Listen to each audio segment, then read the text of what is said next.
Hey lovies, thank you so much for tuning back into my channel. For those of you that are new here, welcome. For those of you that's been rocking with me for some time now, you know I appreciate you. Okay, so in this video, I'm going to be giving you 5 tips that's going to help with your health internally, okay? And in turn is going to help with your hair health, okay? So without further ado, let's just jump straight into the video. So the first tip is to monitor your stress, okay? Monitor your stress. A lot of us can be stressed and not know that we're actually stressed. It could be stress from work. It could be stress from dealing with your children. It could be stress from dealing with your spouse. Just stress overall, okay?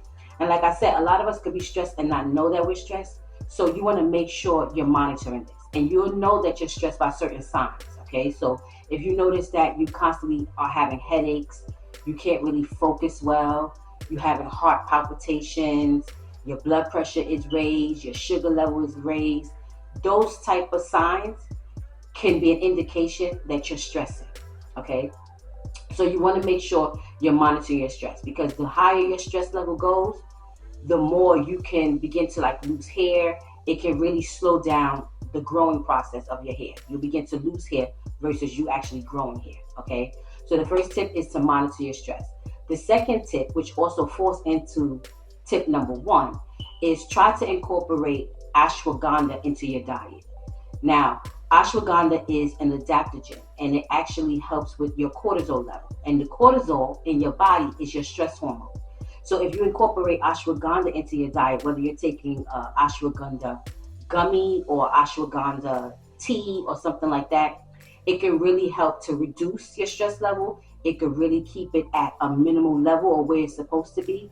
And the lower your stress levels are, the better you're able to see hair growth, okay? Because like I said, if you're stressing, stress causes you to lose your hair. The more you stress out, the more hair falls out, okay?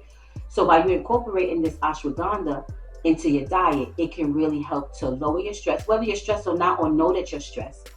It can be a preventative measure. But before you even go into taking that, make sure you consult your doctor, okay? Always fact check what I'm saying, always do your research, and always check in with your doctor. And I'm gonna have a ticker of a disclaimer going across the screen to remind you, okay? Always consult your physician. Tip number 3 is to reduce your salt intake, okay? Now, I know this may be hard for a lot of us because us color folks love to season up our food, okay?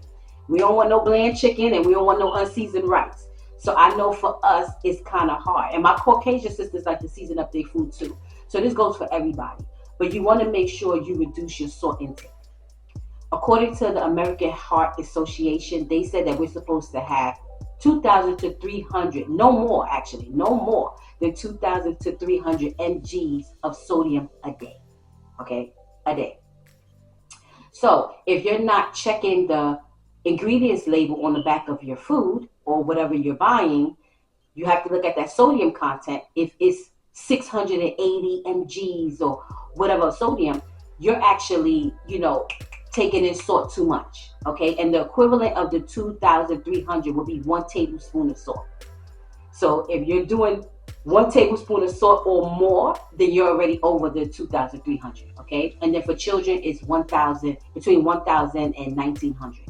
Okay, so really monitor your intake, your sodium intake, your salt intake, okay?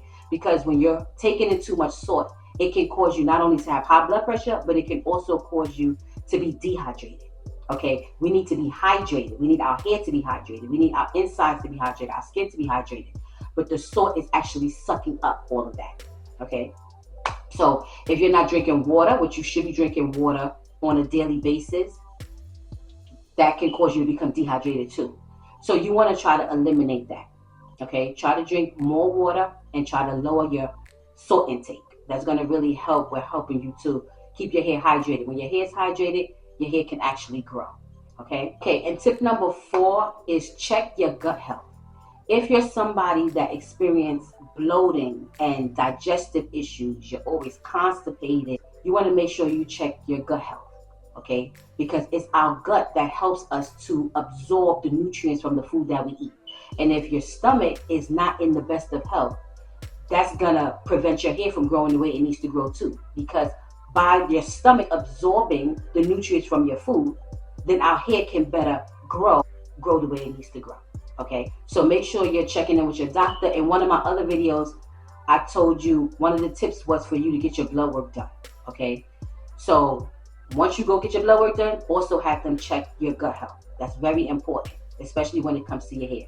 Because if you're not good on the inside, then you're not good on the outside. Okay, so make sure you check your gut health. Okay, and tip number 5 is to detox your body with green juices or green smoothies. Okay, green juices and green smoothies actually can help with detoxifying your body, also detoxifying your kidneys, which can flush out those toxins.